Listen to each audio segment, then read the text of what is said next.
nothing. It is all white. White like a blank canvas. A piece of paper without any words or illustrations. It is white. A color that symbolizes absolute freedom and creativity. Absolutely nothing at all. A strange voice is heard. It is the first sign of something greater. Something beyond that endless emptiness. Still, all that is seen remains that same wonderful, albeit frightening, pure whiteness. Indeed, everything seems quite empty, lifeless, unchanging. Yes, not a single hint of life, as far as the eye can see. The gentle, although quirky, rumbling voice has a calming, old-fashioned accent. The soothing tone of his words is suddenly interrupted, however, as faint rustling is heard to the far left, out of view. This is quickly followed by the first signs of life. A very small, stylized character with light blue, long, straight hair carefully peeks out from the left side of the big, empty white scene. She's wearing a large, fluffy hat made of soft white cloth, very strange and amateurishly made, with a bundle of feathers attached on the right side, and a long wine-red silk band spun around the main hat portion, with the ends of the band hanging down from a neatly folded bow. She quickly disappears out of view, right as the mysterious voice starts speaking again. That may not entirely be true, but then again, it is all part of the plan. You see, everything evolves and changes, introduces the new and the unexpected, each passing day, every hour, every minute, every second. While the narrator rambles on, the newly revealed character steps out from behind the scenes once again. Her striking blue hair seems to glow faintly, with mystical sparkles coming off it. She is wearing a long, pure white robe, looking to be at least 10 sizes too big for her, flowing out onto the even whiter floor, or ground, or whatever it is the mysterious blank slate environment around her is made of. In addition to the roughly textured robe, she has a cute, unusual piece of clothing resembling a poncho hanging over her shoulders, reaching halfway down her arms. It is thin and made from a shiny cloth-like material. Along the edge of the weirdly designed accessory runs another dark red colored silk band spun into yet another cutesy bow. The tiny girl with enchanting light blue hair marches out with large rising steps. It is now also revealed that she carries a small wooden chair with her. The soothing voice continues. You see, it's all about first impression. Every story, whether it's a novel, a movie, a TV series, or any other form of creative, free-form narrative, usually begins with something that gets you hooked from the very start. Something that will catch your interest, suck you in, make you want to continue reading or watching because it is exciting, interesting, exhilarating, or just, well, fun. The cute little mascot carefully sets the chair down in the very middle of the stage, As soon as its wooden legs touched the ground, the girl looked straight forward, then quickly left, locking on to something out of view, beyond the very spot she first appeared. The tiny girl suddenly takes off, sprinting towards her point of interest, soon disappearing again. Yes, yes. Fun. Everyone has their own thing that they're into. There are all these genres you can choose from. Do you like drama, romance, action and adventure? Maybe you don't even like fiction at all. Then self-biographies, documentaries. The point is, chair. Seemingly losing track and focus, most definitely because of his excessive, unfocused rambling. The narrator sounds a bit distressed as he tries to make a comeback. The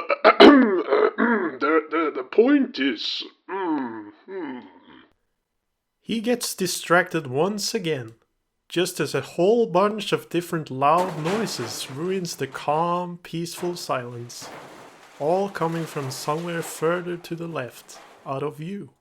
Quickly followed by this are the obvious sources of the chorus of different metallic, wooden, spring, bounce and crash sounds, now even louder, as all of them suddenly comes flying, falling, crashing and bouncing out from the side of the still quite plain and empty white scene of nothingness.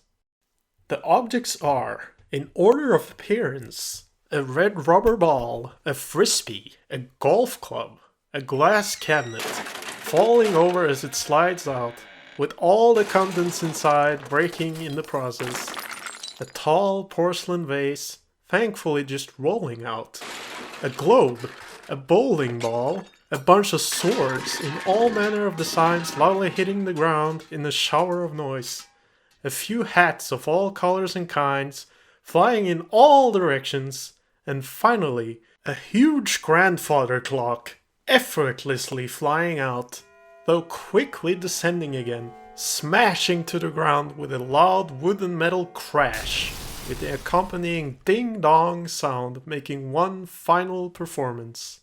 The voice in the background promptly continues his monologue, right as everything turns silent again. This story is quite different. It is not for everyone, and it might not even be intentionally good, though it might not be intentionally bad either. Amusingly, right in the middle of the narrator continuing his confusing speech, after his brief mental breakdown, the small wooden chair from before falls over for seemingly no reason at all. Thankfully, the sound is barely audible. After this, with the torturous amount of loud noises gone, a certain familiar little girl gets visible again. She's dragging something heavy behind her. She carries an old-fashioned wooden radio under her arm and tugs on a huge blackboard with a wooden frame, dragging it out. As soon as the radio becomes visible, the narrator's voice becomes noticeably more distorted and crackly, with him soon sounding like a radio presenter with bad reception. And hey, that is apparently exactly what he is, as his soothing voice is heard out of the speaker of this very vintage-looking radio the mascot herself carries out. Errors, misspellings, repeated use of similar words, descriptions or names, weird formulations, sentences that are way too long without a period in sight, not enough fancy or advanced language, and not enough complex, varied words.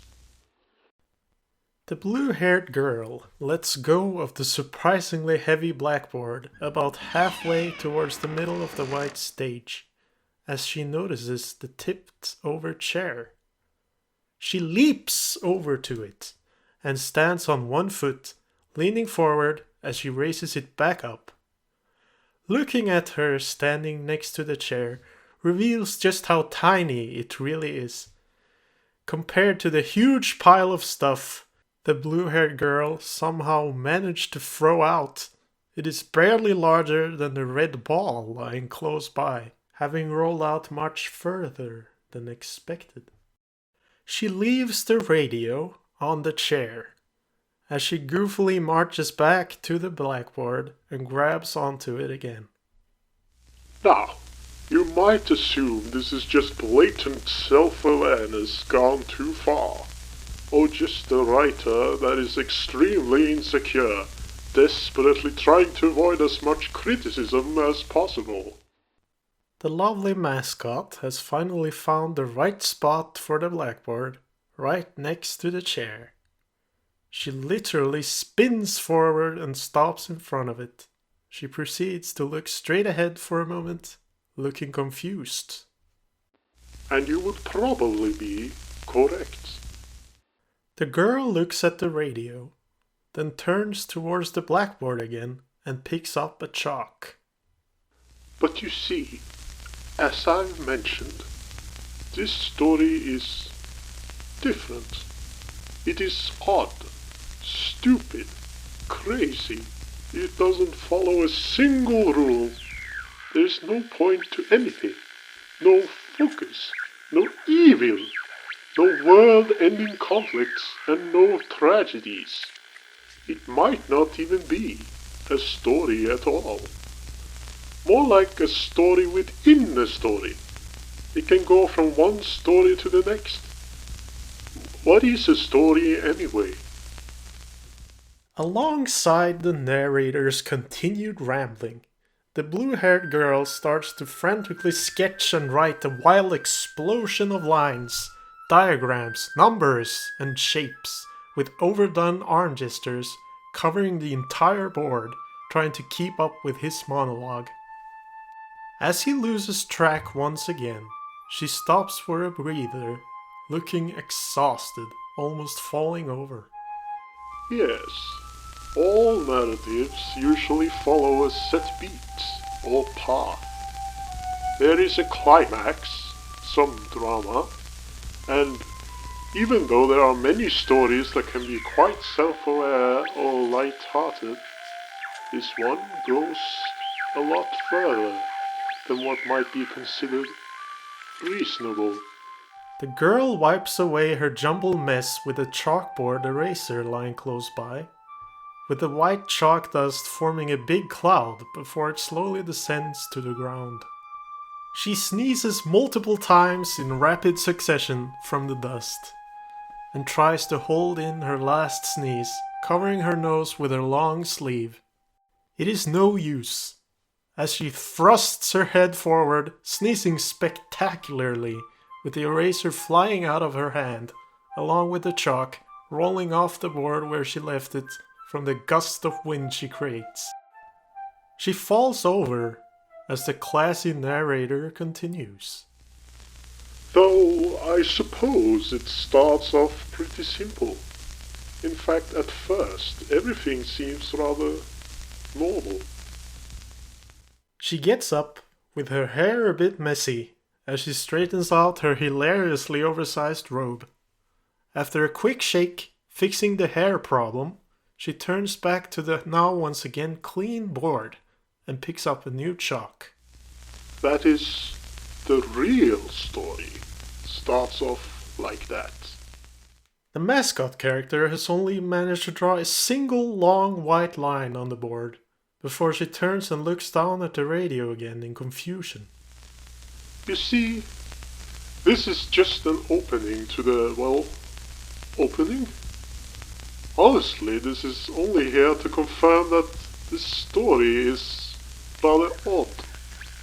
Even the name is odd, honestly. No one is going to explain that.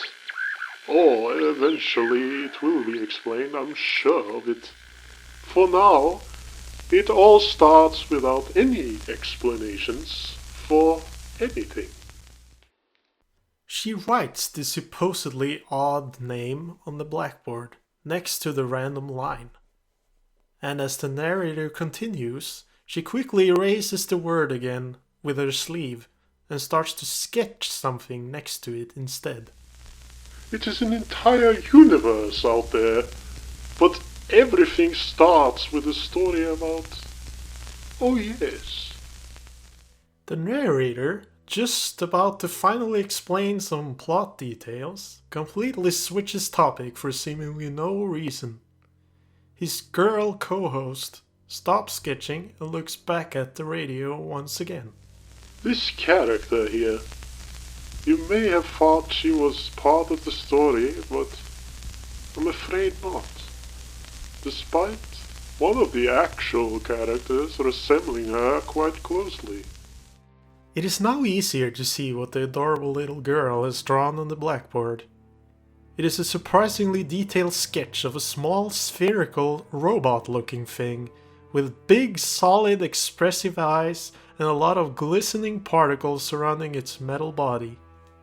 The intriguing android is also seemingly able to float in mid-air, judging by some cartoon movement lines drawn underneath it. Her name is... V. Yet another strange choice of letters. V looks up, straight ahead, looking a bit distant. Right at this moment, however, as the narrator finishes his sentence, things start happening to the illustration behind the fourth wall breaking mascot. The mentioned cartoon movement lines begin to, well, move. First very choppily, then smoother and smoother. Soon enough, the elusive robot itself comes to life through some very rough animation and looks around, with its highly expressive eyes switching from extreme emotion to extreme emotion in rapid succession. It suddenly spawns a propeller above its head in a small puff of roughly sketched smoke, and it starts spinning, seemingly making the robot itself able to move. Still only existing as a simple white sketch, it starts to float around. Soon enough, it flies straight into the unfinished chalk line further to the left. But in any case, this has gone on for far too long. At this point, strange things are sure to start happening. V yawns heavily, looking a bit bored, still oblivious to what is going on behind her, as the robot on the board presses up against the drawn-on line, managing to push it forward with its small propeller spinning faster and faster. As it reaches the left edge of the board, it presses itself up against it, and with the random line stuck between it and the end, it takes one final charge and uses up all of its strength. Right as this happens, a distant rumbling sound can be heard, slowly getting louder. The narrator starts getting harder to listen to as the radio signal mysteriously takes a dive in quality in a matter of seconds. Well then, let us begin, shall we? Finally, the robot makes it through and leaves the boundaries of its fictional chalkboard existence, making it out into reality. This makes the robot turn into the real deal, but it flies out so fast it is just a blur, rocketing at light speed off to the left. The line it had such big trouble with also makes it through, suddenly turning into a long metal rod as it tumbles through the air. It touches the ground with a loud metallic sound, just as the rumbling in the background reaches its peak. Suddenly, the ground starts shaking, making V nervous. She looks around frantically and starts waving her arms as all the stuff around her moves with the vibrations. The once comforting voiceover is barely interpretable at this point, as an unbelievably strong current suddenly picks up all the things in the scene as the earthquake escalates. First, there are clouds. Then, the Pacific Ocean. Then, there it is. The island where everything takes place. The Republic of Taiku.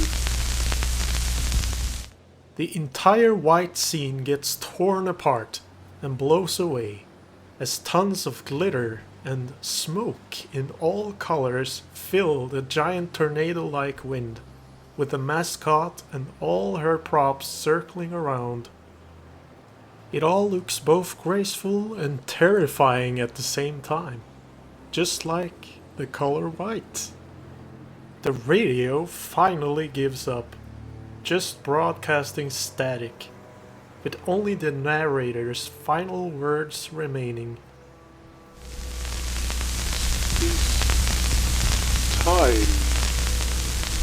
Just as one might think it couldn't possibly get any more spectacular. Hundreds of other objects, animals, and well, just a whole lot of random stuff in general flows in from all directions. It's very hard to catch up with everything that flies past, but most, if not all the animals in the scene strangely seem to be wearing clothes. And if the few objects that are possible to make out are hats, sports equipment, strange colorful gadgets, and absurd costumes and props.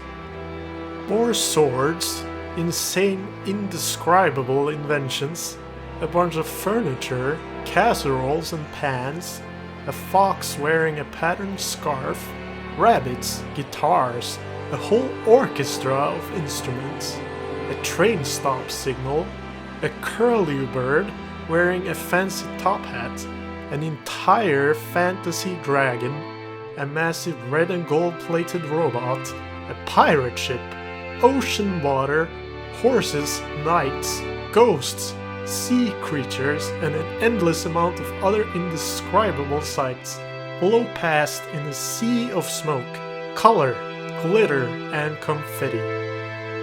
There is a loud, harmonious blend of voices, music, and an infinite number of other fanatical and wondrous sounds. It all builds to a climax, where the enormous tornado speeds up significantly, then implodes in on itself, resulting in a massive explosion. Everything disappears in a bursting blitz of light, as the sound of the wind gets louder and louder.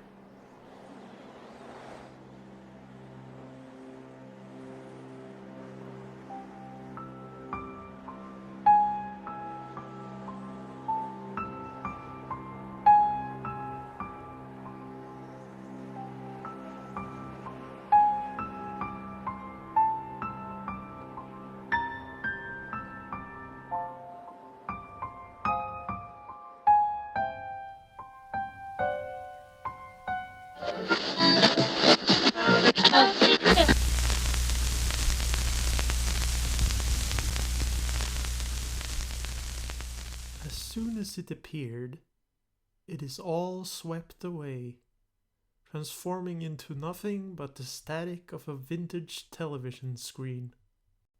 A video feed starts playing. It is a news broadcast, seemingly recorded on an old VHS tape, with shaky, extremely dodgy image quality. It begins in a TV studio, where a middle-aged, very typical-looking news anchor is testing his microphone, as the feed itself still goes in and out of complete distortion, soon stabilizing. Are we live? Okay. The anchor wears a typical dark brown suit with a red tie and has short, finely brushed hair. He looks to his side while nervously straightening his tie, most likely talking to someone off screen, but soon turns to the camera again and smiles as he starts talking in a confident voice. Hello, and welcome to the Worldwide News Network. I'm Ron Allen, coming to you live from the good old US of A. The feed cuts to various videos of floods, riots and demonstrations, storms, disasters, and other extreme imagery as he continues. Floods, forest fires, riots and demonstrations, war, terrorism. As the world continues to be in constant turmoil, one fiction, real, yes, very much real, small isolated island nation just under 2,000 miles east of the coast of Japan has taken the matter into its own hands. The feed cuts again to a collection of videos showing off a moderately sized island, shot presumably from a helicopter. It then cuts again to a closer view of its scenery and inhabitants, filmed almost like a tourism ad. The Republic of Keifu.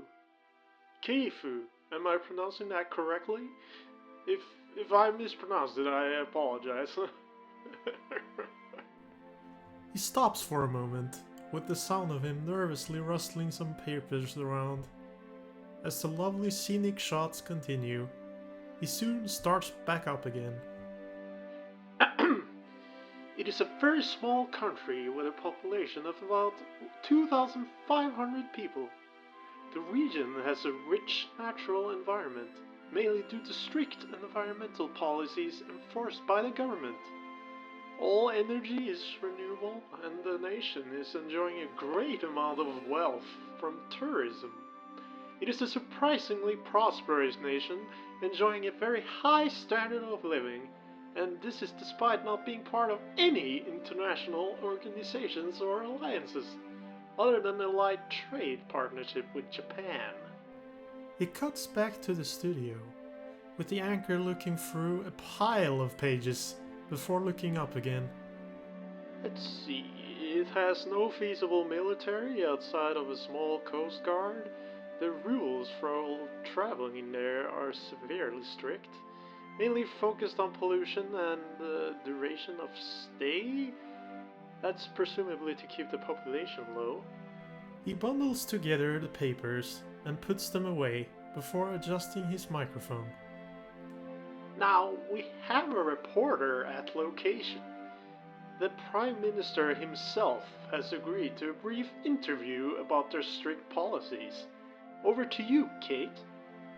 The feed cuts to a blonde-haired woman, looking to be around 30 years old, standing on a small plaza in front of a fancy government building with various flags outside, waving with the wind.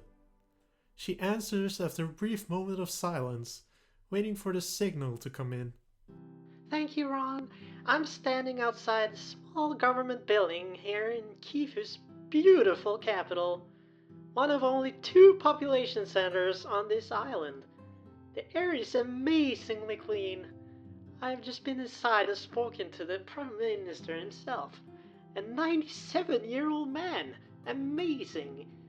His political party is one of only 3, and the government itself has only 12 available seats for election. Anyway, let's cut to that now. The feed cuts to inside an equally fancy office, with a very old bald gentleman in a nice suit sitting behind a big polished wooden desk. A younger black-haired woman is standing behind him, wearing a local Navy uniform. The same reporter from before starts asking questions, sitting on a chair next to the desk. What is the reason behind your extreme environmental awareness? Why is it such a big part of your culture? The old man looks up, looking like he could die at any second. Environmental awareness. His voice is shaky and crackled. Soon the woman behind the old man steps in to answer for him. We have always respected nature and the environment. However, our nation had to reinforce a complete green transition after a ship carrying oil went under after hitting a reef near our precious island a few decades ago.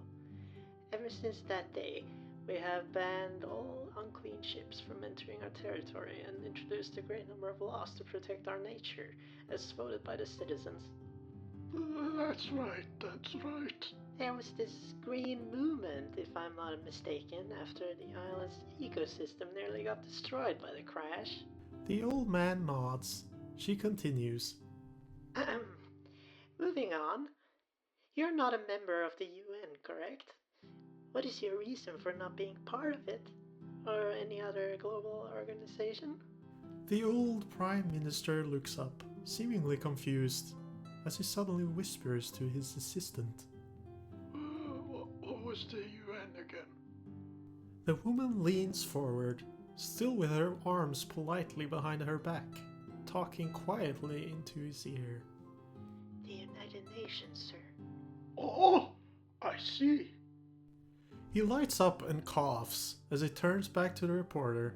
We chose to remain neutral and independent from all foreign affairs. That doesn't mean we haven't got great relations with other countries. Japan, in particular, is our trading partner. The reporter continues. Oh yes. Japan is your ally, correct? He shakes his head. No. It's close by, so we just want to be good neighbors. He laughs as the reporter gets curious. You do have Japanese as an official language here, though. He looks back at her, as the assistant in the background proudly adjusts her uniform. We do, yes. And we have our own spin on it, too. Yes, I have noticed that. But that is also just because we are friendly neighbors. We don't follow the culture particularly well, after all, as we have our own to deal with. He laughs again. The view fades to a shot of the building from the outside, with the reporter now narrating. The government here comes off as very open and relaxed, particularly with the current party at the helm. I asked a few citizens how they feel about the political structure and policies. After a few more shots of the town itself from the ground, the feed soon cuts to an older woman standing beside a big, gorgeous greenhouse. Oh yes, that old geezer can do whatever he wants. He's been there since the very beginning, and what we all say is a fact. You should care more about the earth you stand on. It cuts again to a teenage girl wearing a white sports outfit with brown hair bundled up in a ponytail, holding a golf club standing in front of what looks like a big wooden clubhouse in the background. We're like the opposite of a dictatorship, even though we have almost the same number of rules and restrictions. Though I think most of ours are very important and good, to be honest. Besides, if there's something you don't agree with, you can just go right up to the door and knock. That's the benefit of our population being so small. The feed finally cuts back to the woman who is reporting, standing in front of the government. So there you have it. Not surprising for a nation that doesn't even have internet. In fact, they do not even allow cars here. Even electric ones are banned. Though this might be partly because the distance is being very short on the island itself due to its small size. But whatever the case, all who I have talked to are apparently living in an isolated paradise. I'm Kate Bensworth, reporting live from Kifu. Back to you, Ron. It cuts back to the studio, with Ron quickly looking back up at the camera, smiling. Wow, that's quite a sight. I kind of want to visit now, but I couldn't possibly survive without today's technology. The feed switches to another camera, as the man continues with another news story. It soon cuts away to various photos and videos related to it, as he continues talking. Moving right along, in other news, the still unidentified hero of the night is at it again, capturing 5 bank robbers in New York City last night, tying them all up less than 10 seconds before police could arrive. The only thing left at the crime scene was a fishing pole, He's said to have truly superhuman ability. The feed suddenly starts fading in and out with static again, before it cuts off completely, leaving everything dark and silent. Rather quickly, however, stars become visible as everything slowly transitions over to what seems to be deep space. Suddenly, a bright comet-shaped light thunders in from seemingly out of nowhere, with sparks and pure white smoke flying off it. The light quickly sets off at an incredible speed. The mysterious object travels through and past spectacular nova, amazing planets, and enormous stars at a speed faster than light itself, until it finally approaches one particular familiar star system.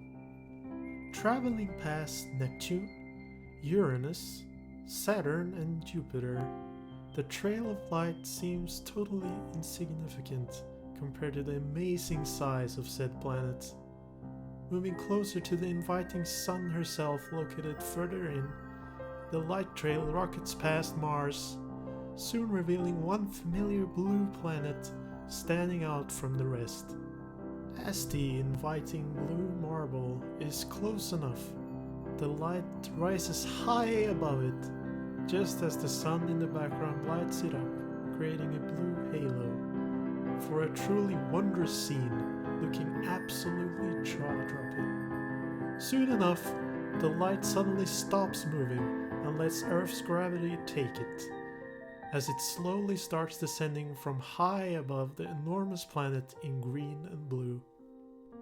It soon sees an insane increase in speed, flying right past a new satellite, just for some subtle self-awareness, before it dives through the uppermost layer of the atmosphere.